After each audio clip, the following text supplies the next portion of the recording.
이 마지막 때가 되면 막 혼란과 어려움이 생기면 미혹하는 자가 찾아와요. 어떤 자가 찾아온다고요? 미혹하는 자가. 그래서 여러분 여기에 성경에 보면 한번 같이 누가복음 21장 8절을 보실까요? 8절 보면 이르시되 미혹을 받지 않도록 주의하라.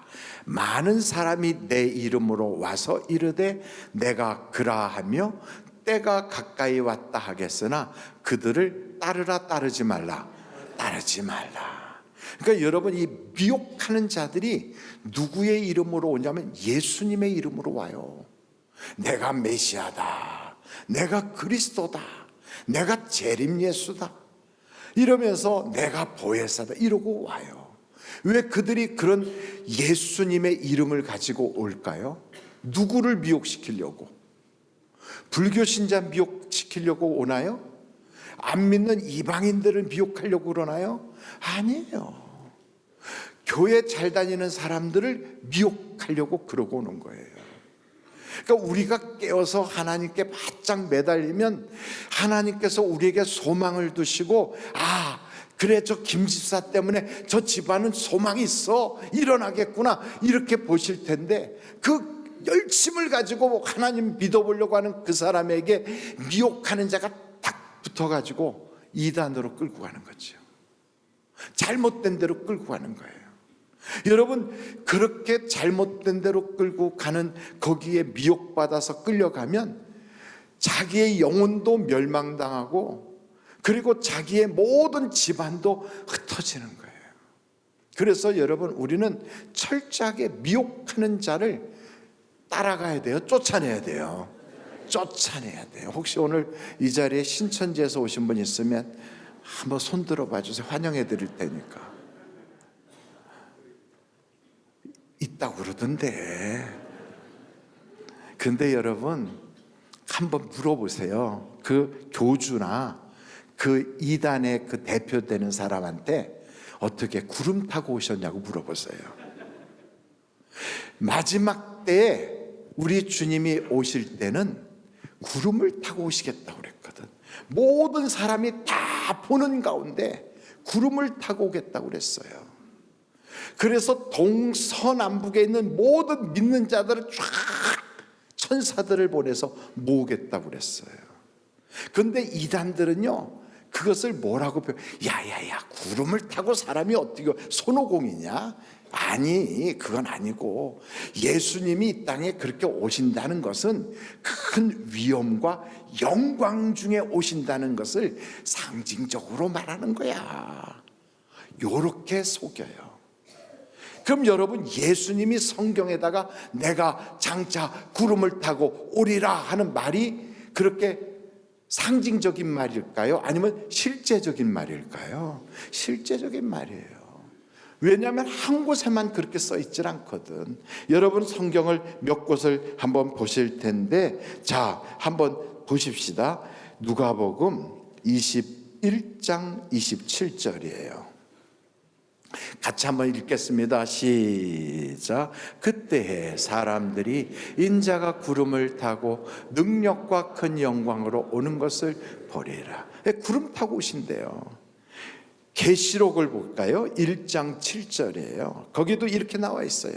볼지어다 내가 뭘 타고 온다고요? 구름을 타고 오시리라. 각 사람의 눈이 그를 보겠고 그를 찌른 자들도 볼 것이요 땅에 있는 모든 족속이 그로 말미암아 애곡하리니 그러하리라. 아멘. 다 본다는 거예요. 초림 예수, 다시 말하면 처음 예수님이 이 땅에 베들레헴에 탁 오실 때는 동방박사들과 목동들에게, 소수의 사람들에게만 보이셨어요. 그리고 어머니의 뱃속을 통하여 이 땅에 오셨다고요. 그러나 다음에 오실 때는 어떻게 오신다고 그분이 말씀하셨냐면, 다음에 올 때는 하늘과 땅의 모든 권세를 가지고 이 땅에 올 텐데 모든 사람이 다 볼 것이고 내가 구름을 타고 올 것이다. 이렇게 말씀하셨어요. 그러니까 여러분 그 미혹하는 자한테 물어보라고. 구름 타고 왔냐고. 뭐 타고 오셨어요? 하고 한번 물어보세요. 여러분 데살로니가 전서 4장 17절을 보면 우리들도 나중에 그 구름으로 끌어올려 주님과 함께 거기서 잔치를 할 건데 그게 상징이냐고요? 실제적으로 주님과 잔치를 할 것이라고 성경은 우리에게 약속했어요. 자, 마태복음 24장 한번 29절로 31절 보시겠습니다. 그날 환난 후에 즉시 해가 어두워지며 달이 빛을 내지 아니하며 별들이 하늘에서 떨어지며 하늘의 권능들이 흔들리리라. 그때 인자의 징조가 하늘에서 보이겠고 그때 땅의 모든 족속들이 통곡하며 그들이 인자가 뭘 타고 오는 걸 본다. 거 보세요. 그러니까 성경은 다 구름 타고 온다고 그랬어요. 그러니까 그거를 위엄과 영광 가운데 온다는 것을 그렇게 표현한 것뿐이다. 이렇게 성경을 왜곡시키고 성경을 살짝 뒤집는 자들은 다 미혹하는 자들이에요. 그들은 말의 주제가 뭐냐면 말세, 심판 뭐 이런 얘기를 장차 심판할 건데 말세가 오는데 14만 4천에 들어가야 되는데 이런 소리 할 거거든요. 근데 성경에서 그런 얘기하는 사람들과 가까이 하지 말아요. 그리고 금방 올 것처럼 막 속이는데 속지 마세요. 여러분 하나님의 아들 예수님이 이 땅에 오셨을 때 두 가지를 하셨어요. 구원하기 위해서 오셨고 동시에 심판하면서 오신 거예요. 우리는 예수님이 이 땅에 오셨다는 것을 구원하기 위해서 오셨다는 것만 알고 있는데 오셔서 심판을 그때부터 시작하셨어요. 요한복음 3장 18절을 한번 보시자고요. 그를 믿는 자는 뭘 받지 않는다? 심판받지 아니하는 것이요 믿지 아니하는 자는 하나님의 독생자의 이름을 믿지 아니함으로 벌써 뭘 받았다? 그럼요, 이미 심판받은 거예요. 그래서 우리들은 종종 이런 생각을 해요. 아유, 주님은 지금은 은혜의 때고 지금은 구원의 날이니까 그냥 심판은 나중에 죽은 다음에 하니까 좀 시간적 여유가 있으니 차츰차츰 믿지 뭐 나중에 믿지 조금 후제 훗날 그때 좀 열심 내지 뭐 이렇게 시간이 많은 줄 알고 생각을 그렇게 여유 있게 잡거든요. 근데 그게 아니라 주님이 이 땅에 오셔서 처음 뭐라고 말씀하시냐면 나는 구원하려고 왔다고만 하시지 않고 나는 심판하려고 왔다고도 했어요. 요한복음 9장 39절을 보세요. 다 같이 읽어보실까요? 시작. 예수께서 이르시되 내가 심판하러 이 세상에 왔으니 보지 못하는 자들은 보게 하고 보는 자들은 맹인이 되게 하려 함이라 하시니 심판하려고 왔다니까요. 그래서 여러분 이미 심판은 시작이 됐어요. 언제부터? 예수님이 이 땅에 오셨을 때부터. 그래서 그때 그 예수님을 믿는 사람은 구원 받는 거고 안 믿는 사람은 심판을 받는 거예요. 그러니 심판받을 사람 그리고 구원도 받지 못할 사람에게 하나님의 응답이 있겠습니까? 하나님의 인도하심이 있겠습니까? 하나님의 은혜가 있겠습니까? 하나님의 역사가 있겠습니까? 구원도 못 받을 사람인데 심판받을 사람인데. 그래서 여러분 마지막 때가 됐다 뭐 세상이 어렵다 살기가 힘들다 뭐 요즘은 우리나라는 대통령도 없어요. 그냥 우리끼리 알아서 잘 사는 거야 지금. 그래서 각자 도생하는 그런 시대가 됐어요. 뭐 우리는 지금까지 그래왔죠. 임진왜란 때도 뭐 그때 선조라고는 왕이 싸워줬나? 우리끼리 알아서 다 막아주고 싸웠지. 그러니까 우리 민족 자체가 그런 것 같아요. 우리는 우리가 알아서 나라도 지키고 우리가 알아서 잘 살고 우리끼리 잘 사는 거지. 그래서 여러분 우리는 서로 미워하지 말고 서로 사랑하면서 아끼면서 우리끼리 잘 살아야 돼요. 저 미국에서는 막 엄청난 무역으로 막 그 관세를 올려가지고 우리를 공격하지. 곳곳에서는 막 전쟁 났다 뭐 했다 별소리 다 나지. 그렇지만 여러분 두려울 거 없어요. 하나님이 우리와 함께 하시고 하나님이 우리 편 되시니까. 그래서 여러분, 성전이 무너지면 망하는 거지만 내 속에 하나님의 성령이 딱 버티고 내가 하나님과의 관계만 좋으면 아무리 세상이 무너질 것 같아도 하나님이 지켜주신다 이 말이에요. 그런데 미혹하는 자들, 이렇게 우리를 넘어뜨리려고 하는 자들이 와서 속여요.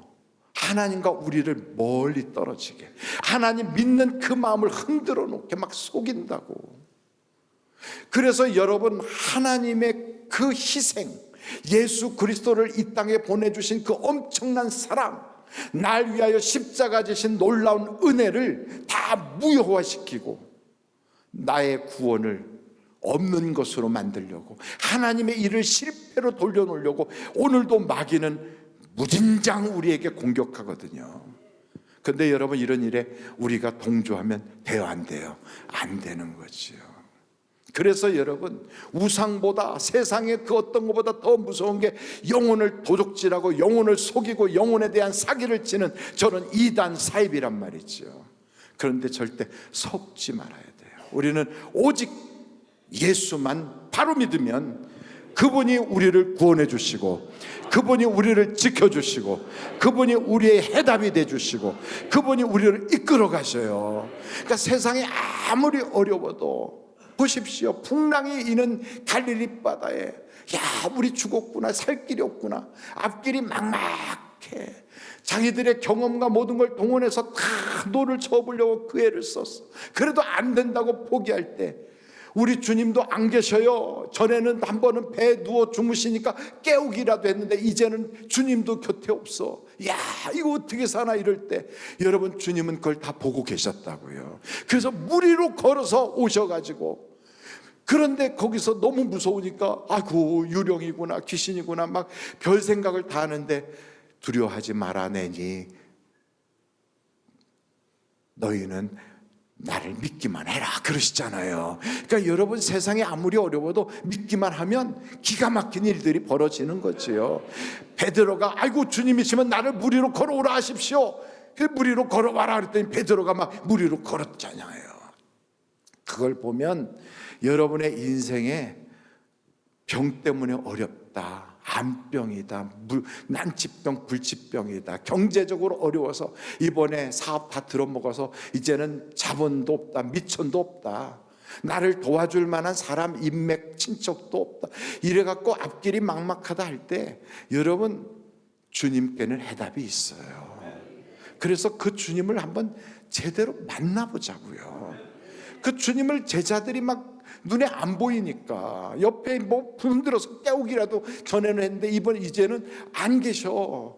그러니까 막 두려워서 벌벌벌 떨지만 여러분, 주님이 배에 딱 올라오셔서 바람아 멈춰라, 파도야 잔잔하라 하니까 즉시 바람과 파도도 순종하더라는 거 아닙니까? 물질도 순종하고 질병도 순종하고 여러분의 인생에 불어왔던 수많은 인생의 태풍도 다 순종하게 되어 있다 이 말이지. 그래서 여러분, 그걸 믿어요. 예수님은 나의 해답이 되시고, 예수님은 나의 길잡이가 되어주고, 예수님은 나의 안내자가 되어주시고, 예수님은 나의 구원자가 되어주신다. 그걸 믿는 거지요. 그런데 문제는 뭐냐면 그게 안 믿어지니까, 그래서 우리가 인내를 못하는 거예요. 야, 여기서 성경에 보니까 아무리 좀 어려워도 문제가 있어도 인내하면 그러면 하나님이 응답을 주시는데 응답 주시는 그때까지를 못 참아. 그래갖고 오늘 예배 드리고 가면서도 이번 주에 막을 게 있는데, 이번 주에 참 지난달에 못 갚은 거 이번에 갚아야 되는데, 막 별 생각이 다 나잖아. 야, 재판 문제 그거 어떻게 하나, 세금 관계 그거 밀려갖고 지금 몇 달째 이러고 있는데, 야, 막 이러고 지금 있는 사람도 있잖아요. 의사가 만나가지고서 뭐라고 얘기하더니 정밀검사 한번 더 받아보세요. 그럼 그때부터 갑자기 온몸이 두두두두 떨리면서 입에서 턱이 떨리잖아요. 그 말은 못하고 집에 와갖고 갑자기 내가 죽는다는 건가? 나에게는 희귀한 병이 걸렸나? 그러면서 혼자서 눈물 쫄쫄 짜면서 죽을까봐 막 벌벌벌 떨어요. 그런데 여러분, 성경이 그래요. 죽을까봐 두려워하는 자들, 이 세상에 망할까봐 두려워하고 사람들에게 멸시천대받을까봐 두려워하고 인생이 살면서 고달플까봐 두려워하는 자들을 붙잡아 주시려고 예수님이 오셨대잖아요. 그러니까 그 주님을 딱 붙잡아요. 근데 두 가지가 잘 안 되는 거예요. 첫째는 뭐냐면 예수님이 잘 안 믿어져. 그분이 정말 살아계신가? 그분은 지금도 나를 사랑하시고 역사하시나? 여러분, 그분이 살아계시다는 증거는 수천 가지도 넘어요. 아주 그냥 엄청난 증거들이 있거든. 그 중에 대표적인 게 뭐냐면 오늘도 기도하는 사람에게 성령을 막 보내어 주신다고요. 성령을. 여러분, 만약에 내가 거래하는 어느 회사가 망하거나 그 회사가 없어졌거나 그 회사에 문제가 생겼으면 내가 거기다 주문 넣으면 그 물건이 올까요? 안 올까요? 안 와요. 혹시나 돈은 받고 물건은 안 보내고 이런 불상사도 생길 수 있어요. 그러나 물건이 탁탁 정확한 시간대에 딱 도착한다. 그럼 그건 분명히 건전한 회사고 그건 분명히 지금 일하는 일꾼들이 다 있는 거지요. 내가 하나님께 기도하는데 하나님 성령 주세요. 하나님 내게 은사 주세요. 하나님의 살아계심을 나에게 보여주세요. 기도하면요, 방언도 터지고 여러분에게 각종 은사가 나타나고. 그런데 왜 그런 은사는 전혀 받을 생각도 안 하고 그런 기도는 할 생각은 안 하면서 혼자서 염려, 걱정, 고민, 근심을 하냐고요. 오늘 여러분 기도를 통하여 여러분의 염려를 주님께 맡겨버리길 바랍니다. 다 맡겨버리세요. 내가 염려한다는 것 자체가 그게 하나님에 대한 굉장한 모독이에요. 하나님에 대한 불경죄라고. 내가 염려하는 게, 생각해 보세요. 우리는 하나님의 자녀라고요. 그럼 여러분 생각해 보세요. 여러분 집안에 이제 저 초등학생이 있어. 초등학생이 이런 거야. 너 왜 그러니? 너 학교에서 무슨 일이니? 왜 그래? 내일 아침에 먹을 게 없을까 봐 그래요. 그걸 네가 왜 걱정하냐? 네 부모가 알아서 다 너 먹을 거, 학교 다닐 옷, 너 지금 공부할 거 다 해주는데 네가 뭘 걱정하냐? 아, 그래도 제가 걱정이 되네요. 아버지가 잘 못할까 봐. 그러면 기쌈뱅이 한 대 맞는 거지. 너는 이놈아 네 할 일이나 해. 공부나 해 이놈아. 그러지 않겠어요? 우리한테 하나님이 똑같아요. 야, 너는 그냥 기도나 해. 응답은 내가 하는 거지. 그러니까 우리가 응답 받을까 못 받을까 그걸 걱정해. 하나님이 하실 일을 내가 걱정해. 그리고 내가 할 일은 안 해. 여러분, 이게 얼마나 하나님에 대한 불경죄예요. 그러니까 내가 할 일은 기도하는 것이고 응답하시는 건 하나님이 하실 일이다. 그걸 우리가 딱 새겨서 기도하면 오늘도 응답 주신다고요. 성령의 은사를 주신다고 그러잖아요. 구하라 그리하면 주신다 그러잖아요. 아버지가 아무리 나쁜 아버지라도 생선 달라는데 뱀 주고 떡 달라는데 돌멩이 줄 아버지가 어디 있느냐? 하늘에 계신 아버지께서는 좋은 거 주시지 않겠느냐? 그러면서 구하는 자에게 성령을 주시리라 그랬어요. 여러분, 성령을 받은 자는 알아요. 야, 하나님이 살아계시구나. 우리 예수님이 살아 역사하시는구나. 알아요. 그것뿐이겠어요. 예수님이 하신 말씀들, 그게 다 예언이 그대로 이루어지잖아요. 오늘 이 성경을 보세요. 그 성전 안에 들어가는 자는 다 죽는다 이거죠. 우리 주님이 그랬어요. 그래서 밖에서 군인들이 예루살렘을 포위하거든 성전에 들어갈 생각하지 말고 예루살렘 성에 있을 생각하지 말고 빨리 나와서 도망가서 산으로 도망가라 그랬어요. 일반적으로 우리가 알기에는 성전 안에 있어야 하나님이 지켜주실 것 같은데, 아니 이런 때 우리가 성을 버리고 산으로 도망가라고? 아니, 그래도 이 성은 지금까지 한 번도 함락당한 적이 없어 튼튼한 성이야. 이걸 딱 이 안에서 우리가 같이 마음을 합해서 나라를 지키면 아이고 하나님도 우리를 도와주실 거야. 이러면서 그 안에 들어가 있었던 사람이 요세푸스 역사학자가 그러잖아요. 110만 명이 들어갔대요. 예루살렘이라고 하는 그 조그만 성 안에 110만 명이 들어가 사람과 사람이 붙어가지고 움직일 수가 없을 정도로 그 안에 몰려 있었어요. 근데 그 순간에 예수 믿는 사람들은 예수님께서 하신 말씀을 듣고 그대로 뒤도 돌아보지 않고 산으로 도망가는 거예요. 지붕 위에 있는 자는 지붕 아래 내려가지 말고 밭에 있는 자는 집으로 들어가려고 하지도 말고 그냥 군대가 와서 예루살렘을 포위하는 그때가 오면 쏜살같이 도망가라 그랬어요. 그게 제가 한 얘기가 아니에요. 여러분 성전에 딱 있어요. 이제 성경에 있어요. 누가복음 21장 20절 보세요. 누가복음 21장 20절. 너희가 예루살렘이 군대들에게 에워싸이는 것을 보거든 그 멸망이 가까운 줄을 알라. 21절. 그때 유대에 있는 자들은 어디로 도망가라? 산으로 도망갈 것이며 성내에 있는 자들은 나갈 것이며 성 안에 있던 사람 빨리 나가라 이거죠. 나갈 것이며 촌에 있는 자들은 그리로 들어가지 마. 그리라는 것은 예루살렘 성 안으로 들어가지 마라 이거지요. 그러면서 이 날들은 기록된 모든 것을 이루는 징벌의 날이니라 그랬어요. AD 66년에 로마의 군대가 와서 예루살렘을 포위하기 시작했어요. AD 66년에 예수님이 하신 말씀을 이스라엘 백성들이 다 들었지만 믿는 사람들은 그 이야기를 듣고 맞아, 예수님이 바로 이렇게 와서 포위하면 뛰어나가라 그랬지 하고 벨라 계곡이라고 하는데 계곡을 와서 그 뒤에 산으로 다 도망가 버렸어요. 요단강을 건너서 다 도망갔어요. 그 사람들은 다 살았어요. 다 살았어요. 근데 성 밖에 있던 사람들, 저 시골에 있던 사람들도 예루살렘 성으로 꾸역꾸역 모이기 시작했어요. 예루살렘 성 안에 다 들어갔어.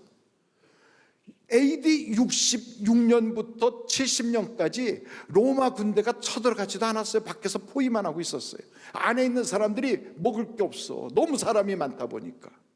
그래서 사람이 사람을 잡아먹기 시작했어요. 거기가 천국일까요? 지옥일까요? 지옥이지.